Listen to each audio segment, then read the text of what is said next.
About 2 years ago, Nissan finally redesigned its midsize pickup, and the whole automotive world was happy to finally see something new after more than 15 years.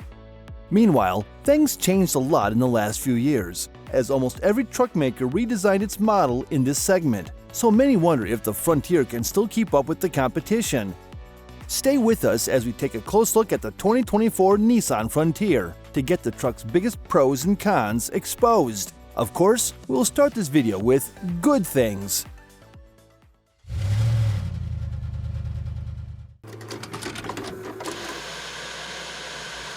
Number 5. Smooth and capable V6. Without any doubt, the engine is definitely one of the best things about this midsize pickup. If you look at the competition, almost every rival now comes with a Turbo 4 engine. And while these units are great in terms of torque and efficiency, a vast majority of pickup drivers would rather go with something with larger displacement and without a turbo. For them, the Nissan Frontier seems like a natural choice with its 3.8-liter V6. Compared to rival Turbo 4 units, Nissan's naturally aspirated V6 may lack torque, but we are pretty sure that all things are on its side. First of all, this engine is quite potent, with a max output of 310 horses. It is one of the most powerful base engines in the class. But what's more important is the level of smoothness it offers, which is 2 tiers above any Turbo 4, in our humble opinion. Also, there is a matter of durability and longevity, because an engine like the Nissan's V6 doesn't feature just fewer parts, but also feels way more relaxed compared to the turbocharged competition. Number 4. Handling and road manners. Another thing we really like about the Frontier is the ride quality. Although a pickup, the Frontier feels quite composed on the road. It is also pretty smooth and comfortable, so we can say it has some of the nicest on-road manners in the class. But handling and ride quality in general aren't just a product of well-calibrated suspension. Although the new generation still rides on the good old F-Alpha platform, the chassis has been heavily reworked and now features improved torsional rigidity. What hasn't changed is the size, both for the short and long wheelbase versions, which is actually good, because the Frontier is smaller than most rivals, which makes it more maneuverable and easier to drive. Still, it's worth mentioning that, for some reason, the turning radius isn't all that great. Speaking of maneuverability, as well as about things that haven't changed, there is the steering system. Namely, the current generation Frontier is one of the rare modern trucks that still use hydraulic steering instead of electric, and such a system has good and bad sides. As we are talking about good things at the moment, the main benefit of such a system is response and steering feedback, which are superior compared to trucks that use modern electric steering. Number 3. Attractive exterior. The relatively recent redesign was revolutionary in many ways, especially when it comes to mechanics. But on the other hand, it brought some pretty impressive changes in terms of aesthetics. To be honest, that wasn't particularly hard, considering that the previous generation was in production for more than 15 years. Still, Nissan managed to avoid the trap most rivals got into and brought a well-executed appearance. In other words, the current generation Frontier may look bold and aggressive, but it doesn't look, like some would say, cartoonish, which is how many see some of Frontier's rivals, like the Toyota Tacoma or the new Chevy Silverado. The Frontier combines aggressive and bold lines with some pretty classic design solutions in such a nice manner, and is arguably one of the best-looking models in the class. And unlike some rivals, it looks pretty good even in the most basic variants. Number 2. Straightforward design.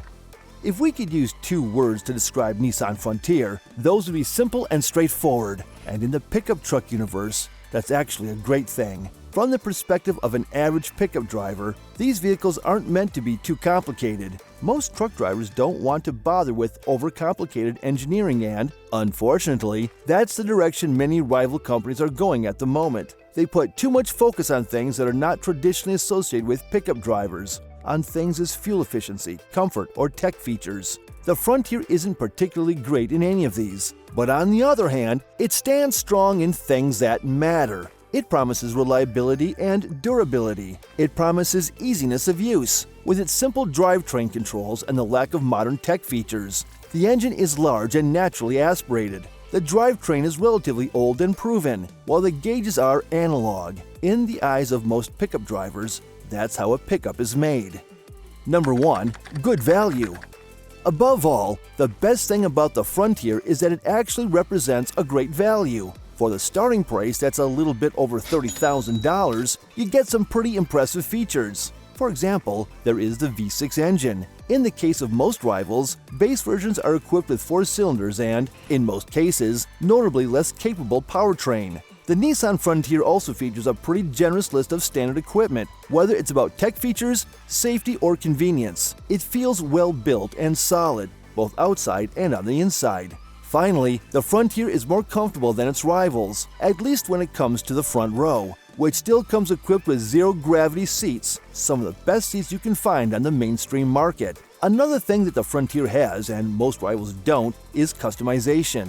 With the exception of Tacoma, all midsize pickups are available only as crew cab pickups with short beds. In the case of Nissan's pickups, you have a lot of options, starting from 2 cab styles: the King Cab, which is a kind of extended cab layout, and the Crew Cab. You get to choose between the short and long wheelbase versions, which eventually leads to 2 bed lengths on offer, 5 or 6 foot units. But even though this pickup is undoubtedly a great value, it's far from perfect. So let's check some of the cons now.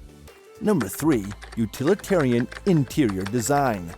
Pickup trucks are meant to be utilitarian, but in these modern times, the Frontier's cabin may feel a little bit too utilitarian. We really don't have any complaints about the build quality. Materials are mostly hard under the fingers, but they seem durable, while the whole cabin looks very well put together. We even like the utilitarian dashboard design, but there are some things we can't neglect. Namely, the Frontier is way too simple in some aspects. It's so simple that it lacks some of the features you would normally expect to see in every modern-day vehicle, including pickup trucks. For example, you can't get a telescoping steering column. Instead, it tilts only, which significantly limits adjustability. For someone who is not an average-sized driver, it's not easy to find a perfect driving position, whether you're too tall or too short. And as we've just mentioned, the steering is hydraulic, so some may find it too heavy, especially younger generations who haven't had much experience with this steering system. To us, this is still a positive thing,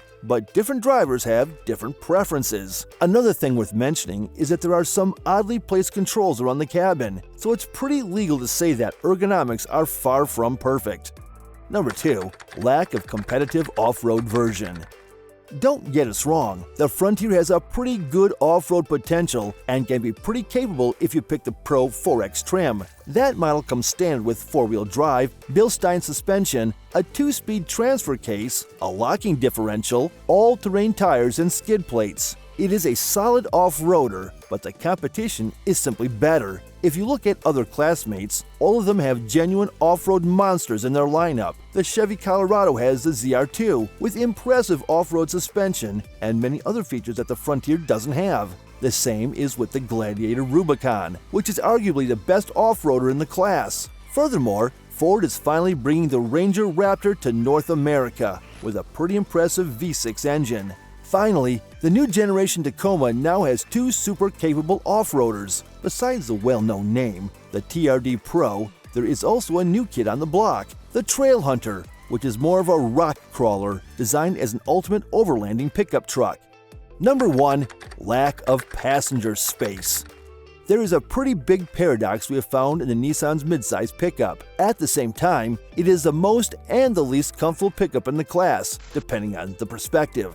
Actually, it's not about the perspective, but the place in the cabin you sit. As mentioned, the front row is very generous and equipped with the best seats in the class. However, things are completely different in the second row. Of course, no one expects much from the King Cab model, which is what Nissan calls an extended cab layout. But on the other hand, we would definitely expect more from something that's called Crew Cab. In this comfort-oriented variant of the pickup, you won't find too much comfort. You get way more than in the King Cab, but still notably less space compared to most rivals. For example, you get just a bit over 33 inches of second-row legroom, while the Jeep Gladiator, which is one of the key competitors, is good for nearly 39 inches in this aspect. Thanks for watching, and see you next time.